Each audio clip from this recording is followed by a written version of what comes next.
¿En qué consiste la tutela de derechos? ¿Cuándo yo la voy a plantear? ¿Por qué nace la tutela de derechos? ¿Cuál es su origen? ¿Cuál es la razón de la tutela? Todas estas respuestas nosotros vamos a centrar en tratar de entender primero cuál es el modelo que inspira a nuestro Código Procesal Penal. Muchas veces hemos escuchado en diferentes conferencias que el modelo es acusatorio, que el modelo es garantista y que tiene rasgos adversariales. Pero lo que poco se hace es internalizar en estas tres palabras que identifican el modelo procesal. De estas tres palabras vamos a utilizar el garantismo. Cuando luchamos contra la criminalidad, siempre se presenta un conflicto entre la efectividad y el garantismo.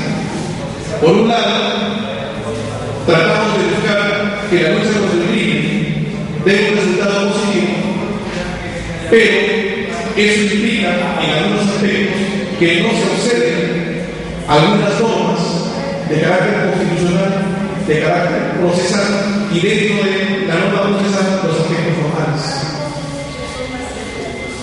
La nueva corriente de la forma de hacer proceso penal, no solamente en Latinoamérica, sino en el mundo, apunta al ingreso del humanismo dentro de la forma de hacer y de practicar los actos de investigación.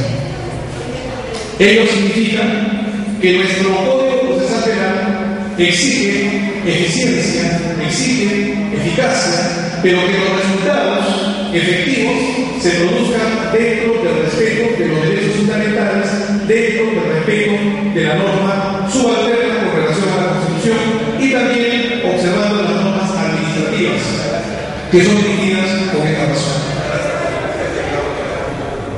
De tal forma que el Código ha tratado de buscar en su contenido ingresar remedios que apuntan a la subsanación y a la corrección de algunas acciones de carácter negativo que pueden tener una presencia dentro de la práctica de los actos de investigación. El imputado se convierte en la figura central del proceso. El imputado es la persona a quien se le va a someter a una investigación para poder, a través de él y a través de otros elementos que contenemos o que contamos, reconstruir la historia. Pero lo que apunta el Código Procesal Penal es que a esa persona a quien se le va a atribuir la comisión del delito, durante la investigación se garanticen sus derechos fundamentales. Y aquí cobra importancia la figura del fiscal.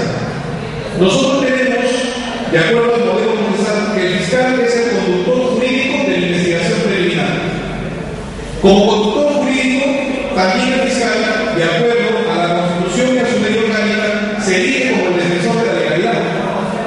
Y por defensa de la legalidad tenemos que entender que es que el fiscal debe buscar que se cumpla ese orden que ha sido establecido por la Constitución. Y el orden establecido por la Constitución no solamente apunta a la estructuración de los poderes del Estado, sino también al establecimiento de derechos que le corresponde a la persona, principalmente a aquella persona que va a ser sometida a una investigación. Cuando el imputado sometido a una investigación se le detiene o se le cita, esta persona tiene derechos, lo señala la Constitución. Pero aquí vienen los aspectos fundamentales. El fiscal tiene la obligación que en la investigación se debe de respetar los derechos de la persona. Pero ¿qué ocurre cuando en una investigación no se observa las garantías que tiene toda persona sometida a una investigación? Aquí aparece esta posibilidad que tiene el Código Procesal Penal en el artículo 71, la tutela de derechos. Y la tutela de derechos apunta para que el abogado o el imputado solicite o inste la intervención del juez para poder subsanar o para poder corregir determinados actos que el fiscal está realizando y que se está traduciendo en un incumplimiento de las normas constitucionales, principalmente principios procesales penales constitucionales que protegen al imputado.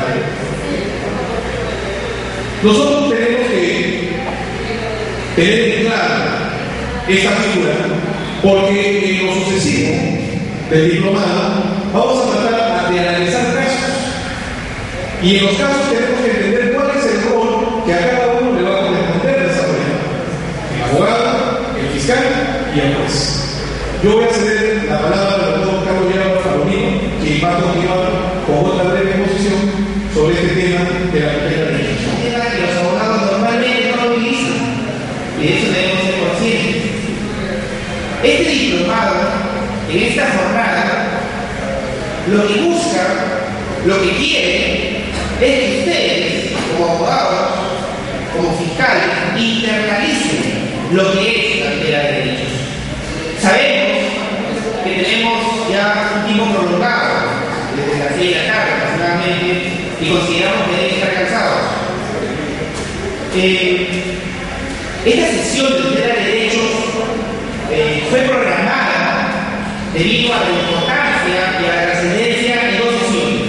Esta, una primera sesión preliminar, básica, inicial, porque lo que interesa es que ustedes, a través de los casos que se han preparado, que se han analizado, que se han buscado, casos de la realidad, pueden encontrar si efectivamente la tutela de derechos funciona o no funciona, aplicados en casos concretos, buscando su razonamiento como abogado, como juez y como fiscal. ¿Y por qué la tutela de derechos? Preliminarmente, y creo que puedo tomar más de 3 minutos.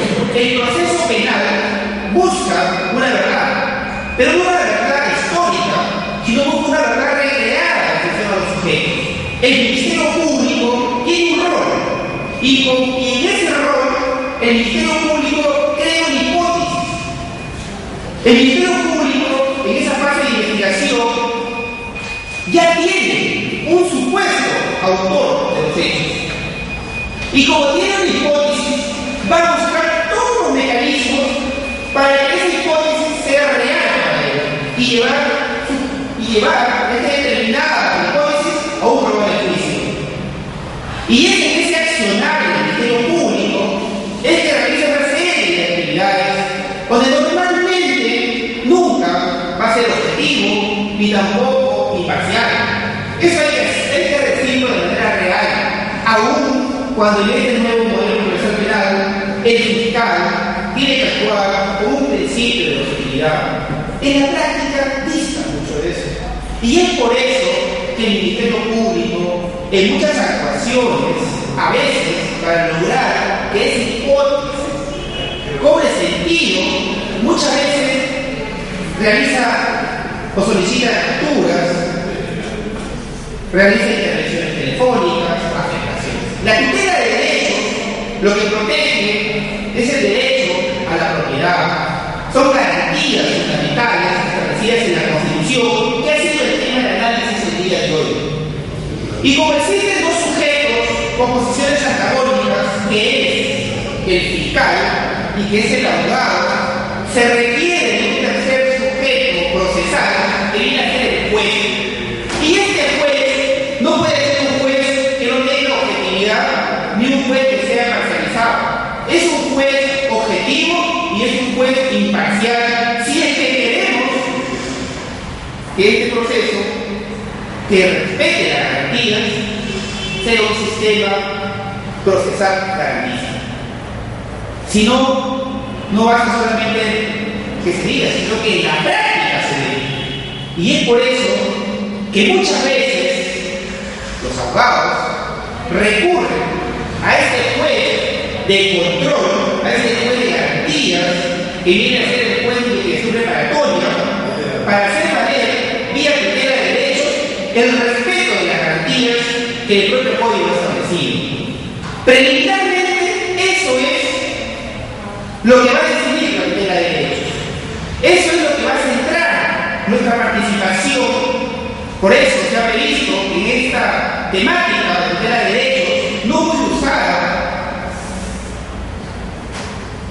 se lleve a cabo de manera inédita, particularmente, y debo decirlo toda la verdad, yo he tenido que recurrir en muchas oportunidades a otros países para atender, para poder practicar, para poder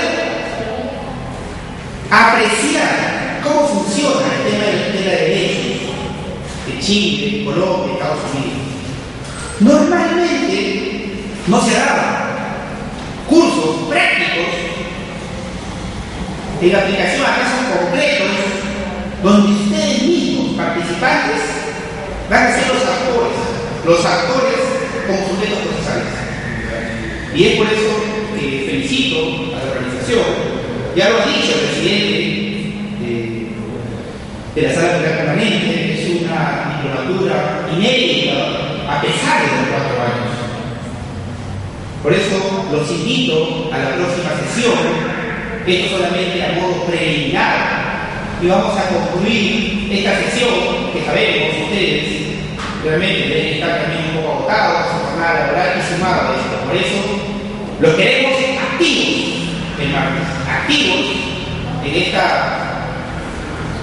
diplomatura del próximo martes, que necesariamente va a ser casos, analizar casos que ustedes van a ser protagonistas.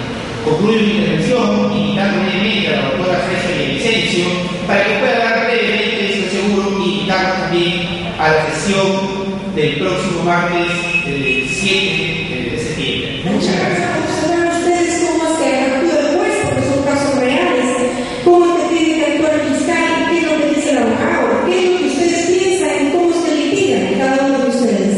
Y nosotros vamos a constituirnos en personas que objetivamente, en forma externa, vamos a observar su conducta en una audiencia y vamos a hacer las reflexiones. En primer lugar, sobre sus destrezas y habilidades para afianzarlas.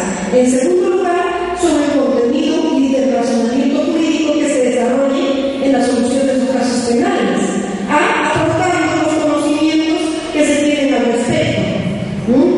Entonces, no hay mejor manera de aprender que problematizándose. El profesor que enseña mejor formulando preguntas que dando respuestas.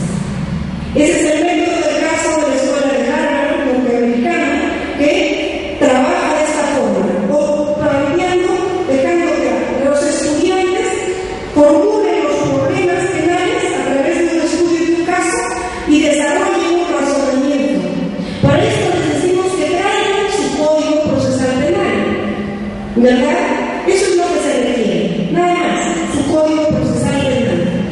Y nosotros pues vamos a desarrollar todo este próximo módulo con bastante dedicación, bastante entusiasmo que nos sobra y bastante